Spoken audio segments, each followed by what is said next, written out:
नमस्कार दोस्तों। आज हम आप लोगों के लिए लेकर के हाजिर हैं नवीन सर के द्वारा जो बीपीएससी टीचर 1 टू 5 के लिए प्रैक्टिस सेट निकाला गया था, उनके सेट नंबर 2 का भी हम डिस्कस करेंगे। दोस्तों, एक बात आप हमेशा याद रखिएगा कि सिर्फ़ कल्पना करते रहने से, सिर्फ़ सोचते रहने से आपको अपनी मंज़िल नहीं मिलेगी। उसके लिए आपको हार्ड मेहनत करना पड़ेगा। नहीं कहते हैं कि सोचने से कहाँ मिलते हैं तमन्नाओं के शहर, चलना भी ज़रूरी होता है मंजिल को पाने के लिए। तो चलना भी दोस्तों ज़रूरी है। अगर कल्पना करना ही है तो अपने जीतने वाले भविष्य की करो, अपनी मेहनत को सलाम करने वाली दुनिया की करो, खुद को बेहतर करने वाले अपने स्वरूप की करो और गर्व से छाती फुलाते माँ बाप की करो। सिर्फ कल्पना मत करो, खुद से सवाल भी करो कि जितना कर सकते हो उतना कर रहे हो कि नहीं। यदि नहीं तो करो, क्योंकि जब तुम जितना कर सकते हो उतना करोगे तो फिर अनिश्चितता का डर खत्म हो जाएगा, फेल होने का डर खत्म हो जाएगा, रिजल्ट नहीं आने का डर खत्म हो जाएगा। क्योंकि जब आप अपना बेस्ट दे रहे होगे और जो अपना बेस्ट देता है उसे परिणाम से फ़र्क नहीं पड़ता है और ना ही पछतावा होता है। वो बस अपना श्रेष्ठतम प्रयास दागने के लिए खुद को तैयार करता है और बाद बाकी जो है आपको ऊपर वाला पे छोड़ देता है। इसीलिए दोस्तों अपना बेस्ट से बेस्ट प्रयास करना है, बेस्ट से बेस्ट देना है तैयारी में और इस बार सिलेक्शन लेना है। चलिए दोस्तों, यह सेट जो है आपको सेट नंबर 2 है। 1 नंबर सेट का डिस्कस करके चैनल पे डाल दिए हैं, अगर आप लोग नहीं देखे हैं तो जा कर के देख लीजिएगा। इसमें दोस्तों मैथ रीजनिंग का जो क्वेश्चन है उसका डिस्कशन अलग वाला वीडियो में करेंगे, नेक्स्ट वीडियो में उसके लिए अलग से वीडियो लाएँगे। इसमें है जो है दोस्तों आपको सिर्फ़ जीके जीएस का जो भी प्रश्न है, क्योंकि आपको 90 को 90 जो है 90 मार्क का जो है आपको जीके रहेगा, 30 मार्क का मैथ रीजनिंग रहेगा। दोनों ही अपने एक दूसरे में इम्पोर्टेंट है। दोनों सेक्शन जो है मैथ रीजनिंग भी के बिना भी आपका रिजल्ट नहीं होगा और जीके जीएस के बिना भी आपका रिजल्ट नहीं होगा। तो चलिए दोस्तों, जीके जीएस का जो प्रश्न है उसका अभी हम डिस्कस करना शुरू करते हैं। क्वेश्चन नंबर 43 से जो है जीके जीएस का प्रश्न दिया गया है। पहला प्रश्न है आपको कि निम्नलिखित में से कौन सा राज्य भारत के धारणीय विकास लक्ष्य सूचकांक 19-20 के शीर्ष 5 राज्यों की सूची में नहीं है। सही उत्तर हो जाएगा आपको ए नंबर, ऑप्शन ए, गुजरात। निम्नलिखित में से ऐसा कौन सा राज्य है जो भारत के धारणीय विकास लक्ष्य सूचकांक 2019-20 के शीर्ष 5 राज्यों की सूची में नहीं है। सही उत्तर हो जाएगा आपको गुजरात। चलिए बढ़ते हैं नेक्स्ट प्रश्न की तरफ। अगला प्रश्न है दोस्तों आपको कि वातावरण में सर्वाधिक प्रतिशत है। हमारा जो वातावरण है, हमारा जो वायुमंडल है, उसमें सर्वाधिक किस गैस का प्रतिशतता है। तो हम लोग जानते हैं दोस्तों कि हमारा जो वायुमंडल है उसमें नाइट्रोजन जो है आपको सबसे ज़्यादा है, 78% है। इस टाइप का प्रश्न जो है टीआरई 3 का पेपर जो कैंसिल हुआ था उसमें आया था। अगर आप लोग एग्जाम दिए होंगे तो उसमें देखे होंगे कि उसमें पूछा था आपको कि वायुमंडल में ऑक्सीजन कितना प्रतिशत है। तो उसका आंसर हो जाएगा दोस्तों, वायुमंडल में ऑक्सीजन जो है आपको 21% है। वायुमंडल में ऑक्सीजन कितना है, 21% है। और कार्बन डाइऑक्साइड जो है 0.03% है। ये सब का डाटा जो है आपको याद करके दोस्तों रखना पड़ेगा कि नाइट्रोजन सबसे ज़्यादा है 78%, उसके बाद ऑक्सीजन जो है आपको 21% है और कार्बन डाइऑक्साइड जो है 0.03% है। तो 44 नंबर प्रश्न जो है आपको वातावरण में सर्वाधिक प्रतिशत है, तो नाइट्रोजन 78%। चलिए बढ़ते हैं नेक्स्ट प्रश्न की तरफ। अगला प्रश्न है कि पहला पृथ्वी शिखर सम्मेलन कहाँ पर हुआ था। पहला पृथ्वी शिखर सम्मेलन जो है आपको कहाँ पर हुआ था। सही उत्तर हो जाएगा आपको रियो डी जेनेरियो में। पहला पृथ्वी शिखर सम्मेलन रियो डी जेनेरियो में हुआ था। आइए बढ़ते हैं। ईपीए का पूर्ण रूप क्या है। ईपीए का पूर्ण रूप क्या है। सही उत्तर हो जाएगा आपको option number C, environmental protection agency.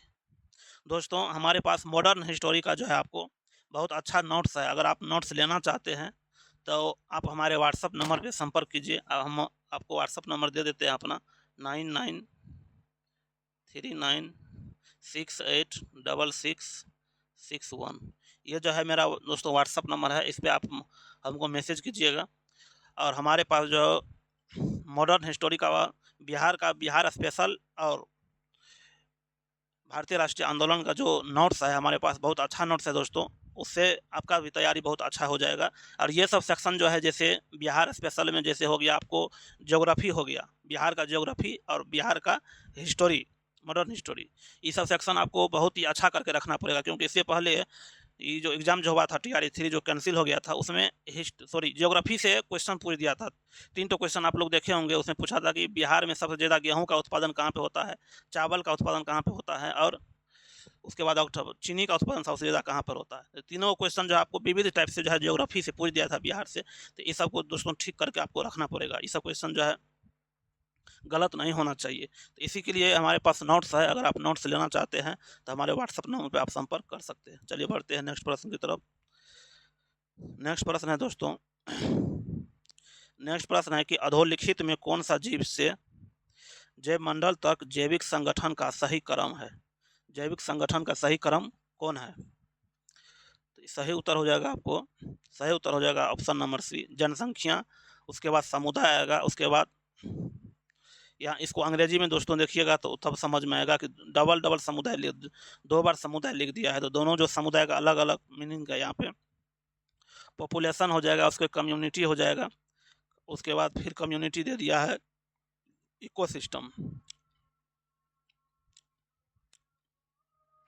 तो यहाँ पे जो है दोस्तों दोनों जगह कम्युनिटी नहीं होना चाहिए। इस क्वेश्चन को थोड़ा बाद में बताएंगे, इस पर रहने दीजिए। चलिए बढ़ते हैं नेक्स्ट प्रश्न की तरफ। किसी भी पारिस्थितिकी तंत्र में ऊर्जा का पिरामिड होता है। किसी भी पारिस्थितिकी तंत्र में ऊर्जा का पिरामिड जो होता है कैसा होता है, हमेशा सीधा होता है। और इससे पहले TRE 1 में जो क्वेश्चन पूछा था कि ऊर्जा का प्रवाह जो होता है पारिस्थितिकी तंत्र में कैसे होता है, एक दिशिक होता है कि त्रिदिशिक होता है, तो उसका क्या आंसर हो जाएगा, एक दिशिक होता है, एक दिशा में होता है। तो इस क्वेश्चन का 48 नंबर क्वेश्चन जो है, किसी भी पारिस्थितिकी तंत्र में ऊर्जा का पिरामिड होता है दोस्तों हमेशा सीधा होता है। हमेशा क्या होता है, सीधा होता है। चलिए नेक्स्ट प्रश्न है, 49 नंबर प्रश्न दिया है आपको कि जैव विविधता का अर्थ क्या है। जैव विविधता का आपको अर्थ क्या होता है। तो जैव विविधता का अर्थ होता है आपको एक निर्धारित क्षेत्र में विभिन्न प्रकार के पादप एवं जंतु जब निवास करते हैं तो उसी को जैव विविधता कहा जाता है। बायोडाइवर्सिटी उसी को बोला जाता है। चलिए बढ़ते हैं। बोल रहा है कि निम्नलिखित कथनों पर विचार कीजिए। जैव विविधता हॉटस्पॉट केवल उष्णकटिबंधीय प्रदेशों में स्थित है। तो यह कथन जो है आपको दोस्तों सही नहीं है। उसके बाद बोल रहा है कि भारत में 4 जैव विविधता हॉटस्पॉट अर्थात पूर्वी हिमालय, पश्चिमी घाट और अंडमान निकोबार द्वीप समूह है। तो 2 नंबर भी जो है आपको दोस्तों सही नहीं है, तो दोनों का हो जाएगा आपको। तो इस प्रकार से इसका आंसर जो है इनमें से कोई नहीं हो जाएगा। भारत में जो आपको 4 जो जैव विविधता हॉटस्पॉट है उसमें आपको हिमालय आता है, पश्चिमी घाट आता है, इंडो बर्मा क्षेत्र आता है और सुंदरलैंड आता है। ये 4 क्षेत्र जो है आपको जैव विविधता हॉटस्पॉट में आता है। चलिए बढ़ते हैं नेक्स्ट प्रश्न की तरफ। अगला प्रश्न है कि क्योटो प्रोटोकॉल संबंधित है। एक होता है दोस्तों क्योटो प्रोटोकॉल, एक होता है मॉन्ट्रियल प्रोटोकॉल। तो क्योटो प्रोटोकॉल जो आपको जलवायु परिवर्तन से संबंधित है, और यानी जलवायु परिवर्तन को जो चुनौती है उसको कम करने के लिए आपको जो है उसके से संबंधित जो है क्योटो प्रोटोकॉल चलाया गया था। और ओजोन क्षरण को कम करने के लिए आपको मॉन्ट्रियल प्रोटोकॉल चलाया गया था। ओजोन क्षरण को कम करने के लिए मॉन्ट्रियल प्रोटोकॉल और जलवायु परिवर्तन को काफी कम करने के लिए क्योटो प्रोटोकॉल चलाया गया था। चलिए बढ़ते हैं नेक्स्ट प्रश्न की तरफ। भारत में निम्नलिखित में से किस एक वन प्रारूप में सागौन यानी टीक एक प्रभावी वृक्ष स्पेसीज है। तो सही उत्तर हो जाएगा दोस्तों ऑप्शन नंबर ए, उष्णकटिबंधीय आर्द्र पर्णपाती वन।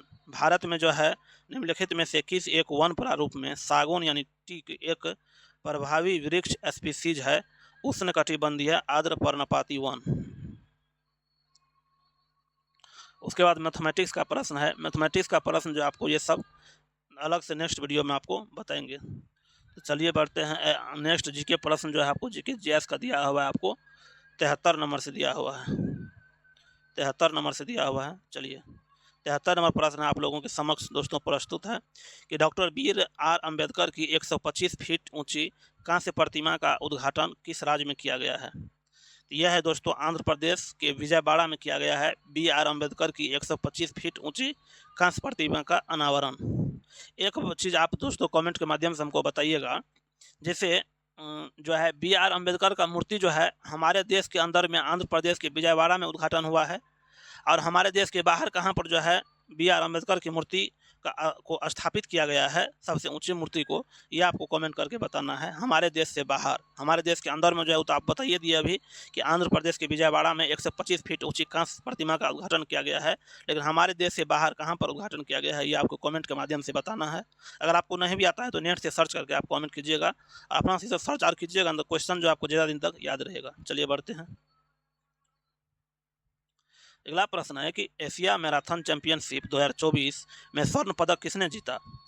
तो सही उत्तर हो जाएगा आपको मान सिंह। एशिया मैराथन चैंपियनशिप 2024 में स्वर्ण पदक किसने जीता? तो मान सिंह ने जीता था। चलिए बढ़ते हैं नेक्स्ट प्रश्न की तरफ। अगला प्रश्न आपको कि भारत के सबसे लंबे पुल अटल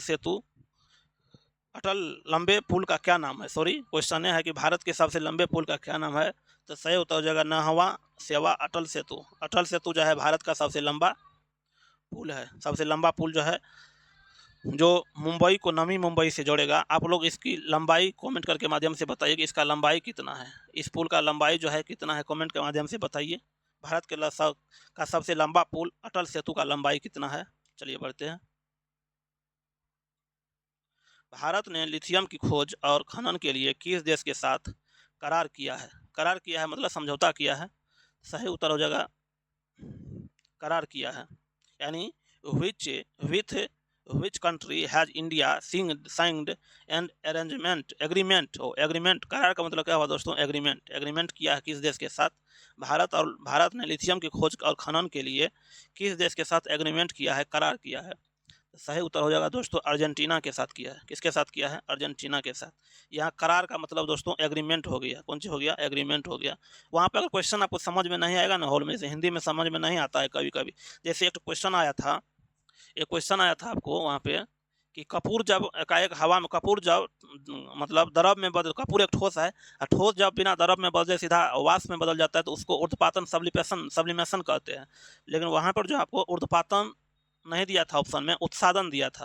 तो जिसको मान लीजिएगा अंग्रेजी याद होगा ऊर्ध्वपातन का, उसको उसका तो प्रश्न सही हो गया होगा, नहीं तो दिक्कत हुआ होगा उसको। तो अंग्रेजी भी दोस्तों याद करके रखिए। चलिए बढ़ते हैं। हाल ही में चंदूबी महोत्सव किस राज्य में मनाया गया है? इससे पहले क्वेश्चन पूछा था आपको तैयारी 3 में, कैंसिल जो है, खीर भवानी मेला कहाँ पर लगता है? तो उसका आंसर क्या होगा? जम्मू कश्मीर होगा। यहाँ पे आपको पूछ रहा है कि हाल ही में चंदूबी महोत्सव किस राज्य में मनाया गया? तो सही उत्तर हो जाएगा आपको असम में। चंदूबी महोत्सव कहाँ पे मनाया गया है? असम में। हाल ही में किस लेखक या लेखिका को व्यास सम्मान 2023 मिला है? तो व्यास सम्मान 2023 किसको मिला है? पुष्पा भारती को मिला है। इसकी रचना का क्या नाम है दोस्तों? किस रचना के लिए मिला है? यादें यादें और यादें के लिए। चलिए बढ़ते हैं नेक्स्ट प्रश्न की तरफ। अंतर्राष्ट्रीय टेबल टेनिस महासंघ ITTF की गवर्निंग बोर्ड में पहली भारतीय सदस्य कौन बनी है? तो पहली भारतीय सदस्य कौन बनी है दोस्तों? वीटा दानी। अंतर्राष्ट्रीय टेबल टेनिस महासंघ ITTF को की गवर्निंग बोर्ड में पहली भारतीय सदस्य कौन बनी है? वीटा दानी बनी है। चलिए बढ़ते हैं नेक्स्ट प्रश्न की तरफ। अगला प्रश्न है दोस्तों कि PM नरेंद्र मोदी ने 8 अमृत परियोजनाओं की शुरुआत महाराष्ट्र के किस शहर से की है? PM नरेंद्र मोदी ने 8 अमृत परियोजना का शुरुआत जो किया है वो महाराष्ट्र के किस राज्य से किया है? तो सही उत्तर हो जाएगा आपको सोलापुर से। महाराष्ट्र के सोलापुर से जो है आपको 8 अमृत परियोजना का उद्घाटन हुआ है। चलिए नेक्स्ट प्रश्न की तरफ बढ़ते हैं दोस्तों। अगला प्रश्न है कि महतारी वंदना योजना किस राज्य सरकार के द्वारा शुरू की गई है? सही उत्तर हो जाएगा आपको छत्तीसगढ़ सरकार के द्वारा। महतारी वंदन योजना किस राज्य सरकार के द्वारा शुरू की गई है? छत्तीसगढ़। आपको कमेंट करना है दोस्तों, सीखो और कमाओ योजना कौन से राज्य सरकार ने शुरू किया था? सीखो और कमाओ योजना जो है कौन से राज्य सरकार ने शुरू किया? उसके बाद लाडली बहना योजना, ये भी जो है किस राज्य सरकार ने शुरू किया? दोनों क्वेश्चन का जो है आप आंसर कमेंट के माध्यम से हमको बताइएगा। कमेंट के माध्यम से जैसे आप जो बताइएगा ना उसका जो आपको क्वेश्चन याद रहेगा ज़्यादा दिन तक। चलिए बढ़ते हैं। हलवा समारोह किस घटना से संबंधित है? हलवा समारोह जो है आपको किस घटना से संबंधित है? सही उत्तर हो जाएगा दोस्तों बजट तैयार करने की प्रक्रिया से। हलवा समारोह किस घटना से संबंधित है? बजट तैयार करने की प्रक्रिया से। और एक बात आप याद रखिएगा कि सब हमारा जो संविधान है उस संविधान में बजट शब्द का जिक्र नहीं किया गया है। बजट यानी कहीं पे आपको बजट लिखा हुआ नहीं मिलेगा, तो उसके जगह पे क्या मिलेगा दोस्तों? वार्षिक वित्तीय विवरण। यानी बजट की जगह पर जो है वार्षिक वित्तीय विवरण इस शब्द का यूज किया गया है, बजट का यूज नहीं किया गया है। चलिए नेक्स्ट प्रश्न की तरफ बढ़ते हैं। नेक्स्ट प्रश्न है दोस्तों कि 16वें वित्त आयोग के अध्यक्ष निम्नलिखित में से अध्यक्ष के रूप में किसे नियुक्त किया गया है? तो 16वें वित्त आयोग के अध्यक्ष जो है आपको दोस्तों अरविंद पनगड़िया को नियुक्त किया गया है। 16वें वित्त आयोग का अध्यक्ष जो है अरविंद पनगड़िया को नियुक्त किया गया है। सही उत्तर हो जाएगा 83 का ए नंबर। IIT मद्रास का नया कैंपस किस देश में शुरू किया गया था? सही है, शुरू किया जाएगा, सही हो जाएगा दोस्तों श्रीलंका में। IIT मद्रास का नया कैंपस किस देश में शुरू किया जाएगा? मद्रास में शुरू किया जाएगा।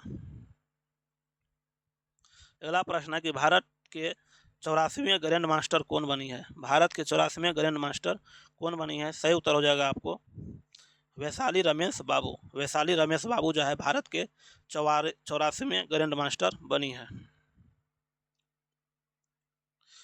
केंद्रीय शिक्षा मंत्री धर्मेंद्र प्रधान किस राज्य में 124 PM श्री स्कूलों का शुभारंभ किया? सही उत्तर हो जाएगा आपको हरियाणा। सही उत्तर हो जाएगा हरियाणा। केंद्रीय शिक्षा मंत्री धर्मेंद्र प्रधान किस राज्य में 124 PM श्री स्कूलों का शुभारंभ किया है? हरियाणा में जो है शुभारंभ किया है।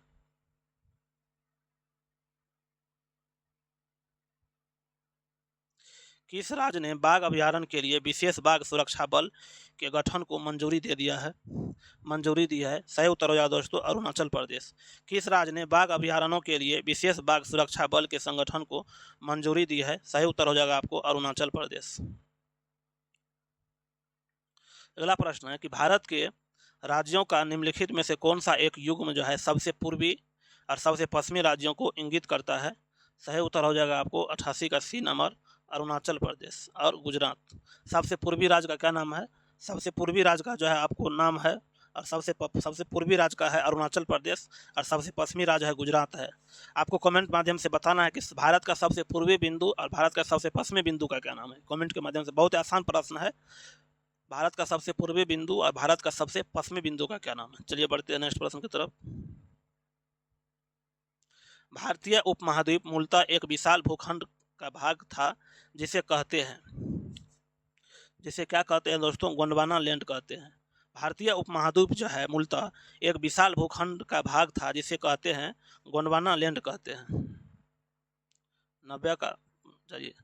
90 नंबर प्रश्न है कि निम्नलिखित में से उत्तर दिशा की ओर के क्रम वाली पर्वत श्रेणी कौन सी है? उत्तर दिशा की ओर क्रम वाली पर्वत का क्या नाम है दोस्तों? पीर पंजाल पर्वत श्रेणी, जास्कर, लद्दाख और काराकोरम। पीर पंजाल, जास्कर, लद्दाख और काराकोरम। उल्टा करके हो जाए काराकोरम, लद्दाख, जास्कर, पीर पंजाल। काराकोरम, लद्दाख, जास्कर, पीर पंजाल। उल्टा करके उत्तर दिशा की ओर बोल रहा है तो दक्षिण दिशा की ओर क्या हो जाएगा? दक्षिण दिशा की ओर हो जाएगा काराकोरम, लद्दाख, जास्कर, पीर पंजाल। काराकोरम, लद्दाख, जास्कर, पीर पंजाल। काराकोरम, लद्दाख, जास्कर, पीर पंजाल। काराकोरम, लद्दाख, जास्कर, पीर पंजाल। काराकोरम, लद्दाख, जास्कर, पीर पंजाल। चलिए बढ़ते हैं। 91 नंबर प्रश्न है कि जहाँ पूर्वी घाट और पश्चिमी घाट मिलते हैं वहाँ कौन सी पहाड़ियाँ हैं? तो जहाँ जो है आपको पूर्वी घाट और पश्चिमी घाट मिलता है वहाँ पर जो है नीलगिरी पहाड़ियाँ हैं। और नीलगिरी पहाड़ियाँ, 2 क्वेश्चन यहाँ पे दोस्तों इंपॉर्टेंट है। ये तो आप समझ गए कि जहाँ पे आपको जहाँ पे पश्चिमी घाट और पूर्वी घाट मिलेगा तो यहाँ पे कौन है दोस्तों? यहाँ पे है आपको नीलगिरी पहाड़ियाँ। और नीलगिरी पहाड़ियाँ का सबसे ऊंचा चोटी क्या है? डोडा बेटा है। और नीलगिरी पहाड़ी पर जो है आपको कौन से जनजाति निवास करता है? टोडा जनजाति। कौन सा जनजाति निवास करता है? टोडा जनजाति। चलिए बढ़ते हैं। अगला प्रश्न है आपको कि निम्नलिखित में से कौन सी एक चोटी भारत में अवस्थित नहीं है? यानी ऐसा कौन सा चोटी है जो भारत में अवस्थित नहीं है? इनमें सभी चोटी जो है भारत में, कोई भी चोटी भारत में अवस्थित नहीं है। आंसर हो जाएगा उपर्युक्त में से एक से अधिक। उपर्युक्त में से एक से अधिक। चलिए बढ़ते हैं नेक्स्ट प्रश्न की तरफ। भारत के अतिरिक्त प्रायद्वीपीय पर्वत निर्मित हुए हैं। भारत के अतिरिक्त जो है प्रायद्वीपीय पर्वत निर्मित हुए हैं। सही उत्तर हो जाएगा आपको सेनेजोइक महाकल्प में। भारत के अतिरिक्त प्रायद्वीपीय पर्वत निर्मित हुए हैं सेनेजोइक महाकल्प में। सोनभद्र जिले को स्पर्श करती है। सोनभद्र जिले को कितने राज्य स्पर्श करती है? दोस्तों 4 राज्य स्पर्श करती है। सोनभद्र जिले को कितने राज्य स्पर्श करती है? 4 राज्य। चलिए बढ़ते हैं नेक्स्ट प्रश्न की तरफ। भारत के निम्नलिखित में से किस राज्यों में थारू जनजाति निवास कर रही है? थारू जनजाति किस राज्य में निवास कर रही है? सही उत्तर हो जाएगा आपको झारखंड और उत्तर प्रदेश में। इससे पहले TRE 2 का जो एग्जाम हुआ था उसमें पूछा था कि थावे महोत्सव कहाँ पे मनाया जाता है? बिहार के गोपालगंज में मनाया जाता है। थावे महोत्सव बिहार के गोपालगंज में मनाया जाता है, लेकिन यहाँ पे आपको पूछ रहा है कि थारू जनजाति निवास कर रही है, तो उत्तराखंड और उत्तर प्रदेश, उत्तराखंड और उत्तर प्रदेश। निम्नलिखित में से कौन सी एक नदी भारतीय गंगा नदी बेसिन का हिस्सा नहीं है? कौन सा नदी जो है भारतीय गंगा नदी बेसिन का हिस्सा नहीं है? सही उत्तर हो जाएगा आपको जोंक नदी। जोंक नदी जो है भारतीय गंगा नदी बेसिन का हिस्सा नहीं है। निम्नलिखित में से कौन सा एक लेगून नहीं है? निम्नलिखित में कौन जो है आपको लेगून नहीं है? सही उत्तर हो जाएगा आपको पेरियार झील जो है लेगून नहीं है। पेरियार झील जो है आपको लेगून नहीं है। चलिए बढ़ते हैं नेक्स्ट प्रश्न की तरफ। अगला प्रश्न है 98 नंबर कि किसका शीर्ष भाग बिहार और नेपाल के बीच सीमा रेखा के रूप में जाना जाता है? किसका शीर्ष भाग जो है आपको बिहार और नेपाल के बीच सीमा रेखा के रूप में जाना जाता है? सही उत्तर हो जाएगा आपको सोमेश्वर का श्रेणी, सोमेश्वर श्रेणी। सोमेश्वर श्रेणी को जो है बिहार और नेपाल के बीच सीमा के रूप में जाना जाता है। अगला प्रश्न है कि बिहार में भांगर मिट्टी मिलती है। बिहार में भांगर मिट्टी कहाँ पर मिलता है? पूर्णिया, सहरसा, दरभंगा और मुजफ्फरपुर वाले क्षेत्र में। बिहार में भांगर मिट्टी मिलती है पूर्णिया, सहरसा, दरभंगा, मुजफ्फरपुर के क्षेत्र में। अगला प्रश्न है दोस्तों कि बिहार के किस जिले में काकोलत जलप्रपात है? तो नवादा जिला में। किस जिला में दोस्तों? नवादा जिला में। बिहार के किस जिला में काकोलत जलप्रपात है? नवादा जिला में।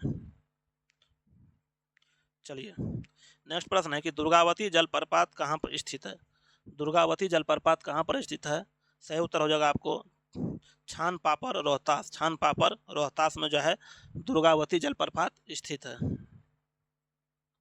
अगला प्रश्न है बिहार का क्षेत्रफल की दृष्टि से सबसे बड़ा वन्यजीव अभयारण्य क्या है? तो बिहार के क्षेत्रफल की दृष्टि से जो है आपको सबसे बड़ा वन्यजीव अभयारण्य जो है आपको कैमूर वन्यजीव अभयारण्य है। बिहार का क्षेत्रफल की दृष्टि से सबसे बड़ा वन्यजीव अभयारण्य कैमूर वन्यजीव अभयारण्य। और बिहार का क्षेत्रफल दोस्तों कितना है? 94,163 वर्ग किलोमीटर। और क्षेत्रफल की दृष्टि से बिहार जो है 12वां राज्य है। और जनसंख्या घनत्व की दृष्टि से बिहार जो है प्रथम राज्य है। चलिए बढ़ते हैं। भारतीय संविधान के अनुसार मानव का दुर्व्यापार बलात्श्रम निषेध है, यह कौन सा अनुच्छेद वर्णित करता है? यह कौन सा अनुच्छेद दोस्तों वर्णित करता है? अनुच्छेद नंबर 23। भारतीय संविधान के अनुसार जो है मानव का दुर्व्यापार करना और बलात्श्रम निषेध है, यह कौन से अनुच्छेद में वर्णित है? अनुच्छेद 23 में वर्णित है।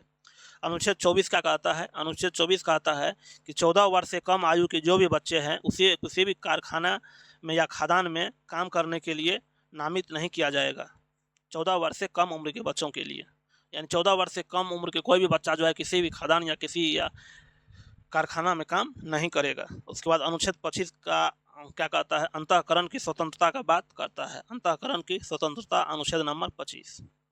चलिए बढ़ते हैं दोस्तों अगला प्रश्न की तरफ। अगला प्रश्न है आपको कि निम्नलिखित में से कौन सा कथन जो है लोकसभा के उपाध्यक्ष के संदर्भ में सही नहीं है? तो सही उत्तर हो जाएगा ऑप्शन नंबर सी। जब उपाध्यक्ष लोकसभा के पीठासीन अधिकारी होते हैं तब वह जो है प्रथमता मत दे सकते हैं। यह कथन जो है आपको सही नहीं है। लोकसभा के उपाध्यक्ष के संदर्भ में यह कथन सही नहीं है कि जब उपाध्यक्ष लोकसभा के पीठासीन अधिकारी होते हैं तब वह जो है प्रथमता मत दे सकते हैं। अगला प्रश्न है कि भारत का सॉलिसिटर जनरल होता है। भारत का सॉलिसिटर जनरल होता है एक न्यायिक सलाहकार। भारत का सॉलिसिटर जनरल होता है दोस्तों एक न्यायिक सलाहकार। निम्नलिखित में से कौन सी समिति चुनाव सुधारों से संबंधित नहीं है? निम्नलिखित में से कौन सा समिति जो है आपको चुनाव सुधार से संबंधित नहीं है? सही उत्तर हो जाएगा आपको वाई के अलग समिति। वाई के अलग समिति। निम्नलिखित में से कौन सी समिति चुनाव सुधारों से संबंधित नहीं है? वाई के अलग समिति। भारत के वरीयता का सही क्रम चुनिए। भारत में वरीयता का सही क्रम चुनिए। सही क्रम हो जाएगा दोस्तों ऑप्शन सी, राष्ट्रपति, उसके बाद उपराष्ट्रपति आते हैं, उसके बाद प्रधानमंत्री, उसके बाद राज्यों के राज्यपाल, भूतपूर्व राष्ट्रपति। एक बात याद करके रखिएगा कि राज्यों के राज्यपाल के बाद आते हैं भूतपूर्व राष्ट्रपति। चलिए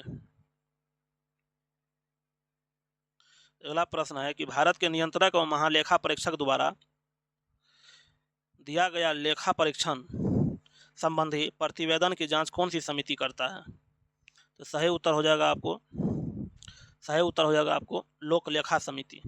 भारत के नियंत्रक एवं महालेखा परीक्षक द्वारा दिया गया लेखा परीक्षण संबंधी प्रतिवेदन की जांच कौन सी समिति करता है? सही उत्तर हो जाएगा आपको लोक लेखा समिति। राज्यसभा के सदस्यों के चुनाव की प्रक्रिया ग्रहण की गई है। सही उत्तर हो जाएगा 109 का बी नंबर, दक्षिण अफ्रीका के संविधान से।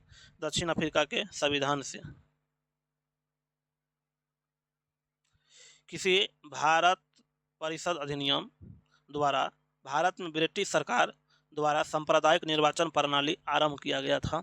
कब आरंभ किया गया था? 1909 में। किसी भारत परिषद अधिनियम द्वारा भारत में जो है ब्रिटिश सरकार द्वारा सांप्रदायिक निर्वाचन प्रणाली प्रारंभ किया गया था 1909 में।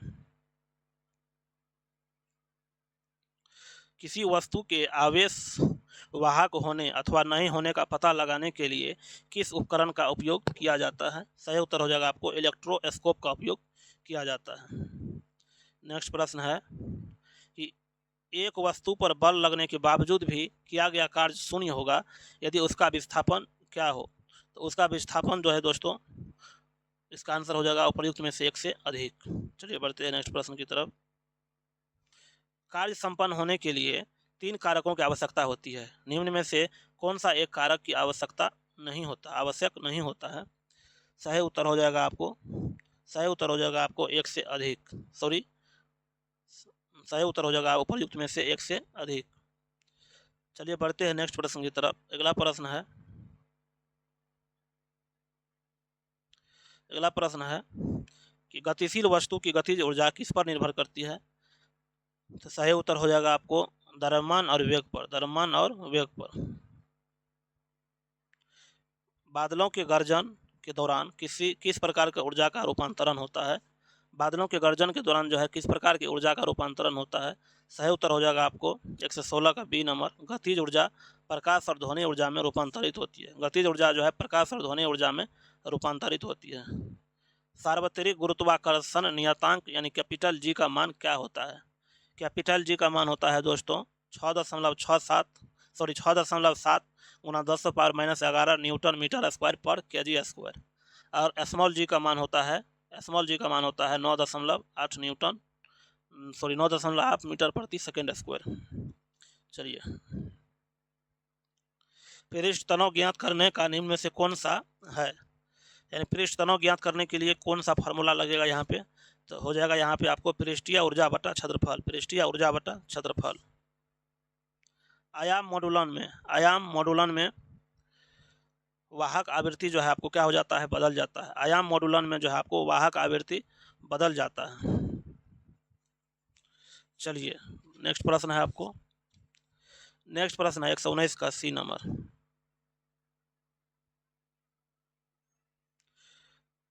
विसरण के बारे में निम्नलिखित में कौन सही नहीं है? ऑप्शन सी हो जाएगा गैसों के विसरण की दर उसके आयतन पर निर्भर करती है। यह आपको सही नहीं है। किसी तत्व का परमाणु भार ज्ञात करने के लिए निम्नलिखित में से किसके उस तत्व के परमाणु भार की तुलना की जाती है? सही उत्तर हो जाएगा आपको कार्बन। किसी तत्व का परमाणु भार ज्ञात करने के लिए निम्नलिखित में से किसके साथ उस तत्व के परमाणु भार की तुलना की जाती है? कार्बन। अगला प्रश्न है आपको कि उन 3 तत्वों को नामित करें जिसके सबसे बाहरी सेल में केवल एक इलेक्ट्रॉन होता है। सही उत्तर हो जाएगा आपको लिथियम, नियोन और आर्गन। सही उत्तर हो जाएगा लिथियम, सोडियम और पोटासियम। लिथियम का 2 हो जाएगा, 2 हो जाएगा। उसके बाद सोडियम का 2 8 1 होता है तो बाहरी में 1 हो जाएगा। पोटासियम 19 2 8 8 1 हो जाएगा। चलिए निम्नलिखित में से किसका उपयोग पेयजल को कीटाणु रहित करने के लिए किया जाता है? सही उत्तर हो जाएगा आपको ब्लीचिंग पाउडर का उपयोग। निम्नलिखित में से किसका उपयोग जो है पेयजल को कीटाणु रहित करने के लिए किया जाता है? Bleaching powder CaOCl2। चलिए उस प्रक्रिया का नाम क्या है जिसके द्वारा कोई धातु अपने आसपास उपस्थित नमी, एसिड इत्यादि द्वारा प्रभावित होती है? तो प्रभावित होने वाला बात है तो इनमें से अपचयन और ऑक्सीकरण भी हो सकता है। सही उत्तर हो जाएगा ऑप्शन नंबर डी, एक से अधिक। नेक्स्ट प्रश्न है, नेक्स्ट प्रश्न दिया है आपको, प्रोटीन संश्लेषण में सही क्रम होता है। प्रोटीन संश्लेषण में सही क्रम होता है, सही उत्तर हो जाएगा आपको डीएनए, उसके बाद आरएनए, उसके बाद एमिनो अम्ल, उसके बाद प्रोटीन्स बनते हैं। ऑप्शन नंबर बी हो जाएगा। प्रोजेस्टेरोन हार्मोन का कार्य है। प्रोजेस्टेरोन हार्मोन का क्या कार्य है? सही उत्तर हो जाएगा आपको ऑप्शन नंबर डी, एक से अधिक। मनुष्य का मस्तिष्क 3 भागों द्वारा निर्मित होता है, जिसमें एक है मनुष्य का मस्तिष्क जो आपको 3 भागों द्वारा निर्मित होता है, उसमें से एक का क्या नाम है दोस्तों? अनुमस्तिष्क। उसमें से एक का क्या नाम है? अनुमस्तिष्क। सबसे बड़ा जीवाणु है, सबसे बड़ा जीवाणु, the largest bacteria is protozoa mirabilis. Protozoa Beggiatoa mirabilis. Beggiatoa mirabilis सबसे बड़ा जीवाणु, बेजियाटोवा मिराबिलिस। मानव शरीर में रुधिर परिसंचरण का सही अनुक्रम क्या है?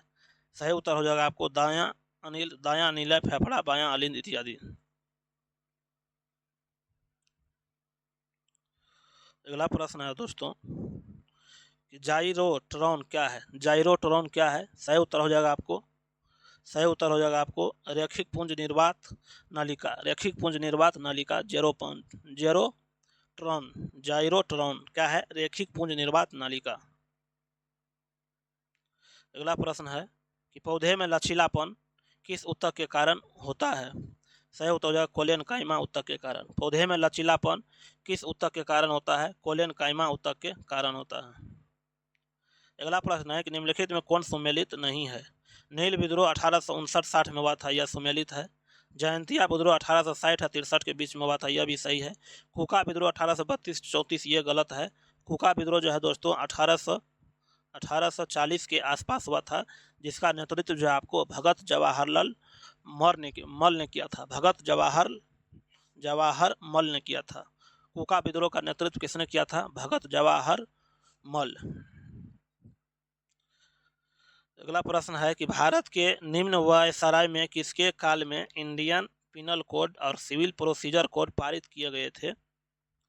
सही उत्तर हो जाएगा आपको लॉर्ड कैनिंग के कार्यकाल में। भारत के निम्न वायसराय में से किसके काल में इंडियन पिनल कोड और सिविल प्रोसीजर कोड पारित किए गए थे? लॉर्ड कैनिंग के कार्यकाल में।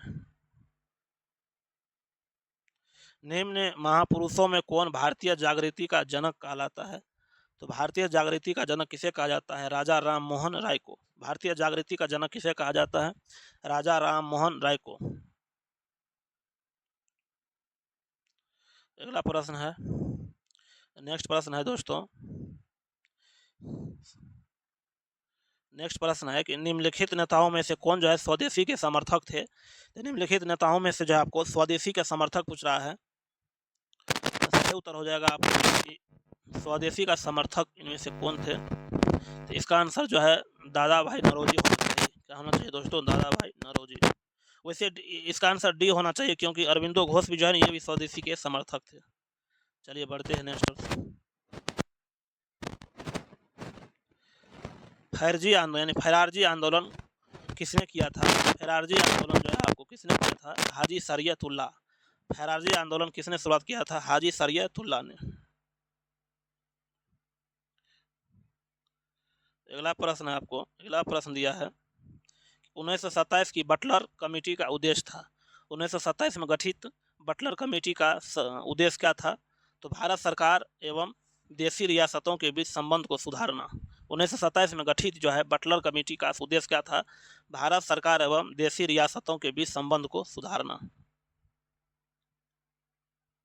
राजेंद्र प्रसाद ने किसे पाकिस्तान का जन्मदाता माना है? सही उत्तर हो जाएगा दोस्तों लॉर्ड मिंटो को। राजेंद्र प्रसाद ने किसे पाकिस्तान का जन्मदाता माना है? लॉर्ड मिंटो को। कुंवर सिंह के विरुद्ध आरा में अंग्रेजी फौज का नेतृत्व करने वाला पहला सेनानायक इनमें से कौन था? सही उत्तर हो जाएगा आपको कैप्टन डनवर। कुंवर सिंह के सिंह के विरुद्ध आरा में अंग्रेजी फौज का नेतृत्व करने वाला पहला जो है सेनानायक कौन था? कैप्टन डनवर था। महात्मा गांधी उस समय कहाँ थे जब एटली ने हाउस ऑफ कॉमन्स में सत्ता के हस्तांतरण का घोषणा किया था? सही उत्तर हो जाएगा आपको नई दिल्ली में। कहाँ पे थे दोस्तों? नई दिल्ली में। महात्मा गांधी उस समय कहाँ थे जब एटली ने हाउस ऑफ कॉमन्स में सत्ता के हस्तांतरण की घोषणा किया था? नई दिल्ली में। अगला प्रश्न है आपको 140 नंबर कि नेशनल काउंसिल ऑफ एजुकेशन की स्थापना कब हुआ था? National council for education of education की स्थापना कब हुआ था? 15 अगस्त 1906 को। 15 अगस्त 1906 को। चलिए नेक्स्ट प्रश्न है, एक वर्ष के भीतर स्वराज की प्राप्ति का लक्ष्य था। एक वर्ष के भीतर स्वराज की प्राप्ति का लक्ष्य था 141 का बी नंबर असहयोग आंदोलन का। एक वर्ष के भीतर स्वराज की प्राप्ति का लक्ष्य था असहयोग आंदोलन के दौरान। इनमें से कौन सा कथन सही नहीं है? कौन सा कथन जो आपको सही नहीं है? सही उत्तर हो जाएगा महात्मा गांधी का जन्म जो है गांधीनगर में हुआ था, यह सही नहीं होता। पोरबंदर में हुआ था, गुजरात के पोरबंदर में हुआ था गांधी जी का जन्म। निम्नलिखित में से कौन जो है बिहार का प्रथम नायब नाजिम था? निम्नलिखित में कौन जो है बिहार का प्रथम नायब नाजिम था? सही उत्तर हो जाएगा आपको राजा राम नारायण। निम्नलिखित में कौन जो है बिहार का प्रथम नायब नाजिम था? Raja Ram Narayan. East India Company को बिहार, बंगाल एवं उड़ीसा में दीवानी का अधिकार प्रदान किया गया। सही उत्तर हो जाएगा शाह आलम द्वितीय ने। ईस्ट इंडिया कंपनी को बिहार, बंगाल एवं उड़ीसा में दीवानी का अधिकार प्रदान किया गया शाह आलम द्वितीय ने। किसने कुंवर सिंह की सेना को पूरी तरह पराजित कर दिया था? सही उत्तर हो जाएगा विंसेंट आयर ने। किसने जो है कुंवर सिंह की सेना को पूरा तरीके से पराजित कर दिया था? विंसेंट आयर ने। अगला प्रश्न है आपको, अगला प्रश्न है दोस्तों कि बहावी आंदोलन का उद्देश्य क्या था? बहावी आंदोलन का उद्देश्य क्या था? सही उत्तर हो जाएगा उपर्युक्त में से एक से अधिक। नेक्स्ट क्वेश्चन, संथाल विद्रोह का फैलाव था। संथाल विद्रोह का फैलाव कहाँ से कहाँ तक था? तो सही उत्तर हो जाएगा वर्धमान से लेकर के भागलपुर तक। वर्धमान से लेकर के भागलपुर तक। और संथाल विद्रोह का नेतृत्व जो है ना चार भाई जो है किया था, सिद्धू, कानू, चांद और भैरव। ये चार भाई थे जिन्होंने संथाल विद्रोह का नेतृत्व किया था। भारत रक्षा कानून के अंतर्गत 22 दिसंबर 1918 को भागलपुर में किसे गिरफ्तार किया गया? सही उत्तर हो जाएगा बंधु चौधरी को। भारत रक्षा कानून के अंतर्गत 22 दिसंबर 1918 को भागलपुर में किसे गिरफ्तार किया गया था? बंधु चौधरी को। चंपारण आंदोलन की समाप्ति के उपरांत जो है गांधी जी ने किसे अपने मोतिहारी के कार्यालय का कार्यभार सौंपकर वापस लौट गए थे? सही उत्तर हो जाएगा जनकधारी प्रसाद को। चंपारण आंदोलन के समाप्ति के उपरांत गांधी जी ने किसे अपने मोतिहारी के कार्यालय का भार सौंप करके वापस लौट गए थे? जनकधारी प्रसाद का। लास्ट क्वेश्चन है दोस्तों, अंतिम प्रश्न है कि गांधी जी द्वारा चलाए गए सफल सत्याग्रह के साथ कौन सा स्थान जुड़ा हुआ है? सही उत्तर हो जाएगा दोस्तों चंपारण सत्याग्रह। चंपारण जगह संबंधित है। गांधी जी द्वारा चलाए गए सफल सत्याग्रह में कौन सा स्थान जुड़ा हुआ है? चंपारण सत्याग्रह। और चंपारण सत्याग्रह के जांच के लिए कौन सी कमेटी का गठन किया गया था? इसका कमेंट, इस प्रश्न का आंसर जो आप लोग कमेंट के माध्यम से बताइए। तो दोस्तों इस प्रकार से जो है टोटल 90 प्रश्न का डिस्कशन कर दिए हैं। आपको वीडियो कैसा लगा आप अपना फीडबैक जरूर दीजिएगा। मिलते हैं नेक्स्ट वीडियो में, तब तक के लिए जय हिंद।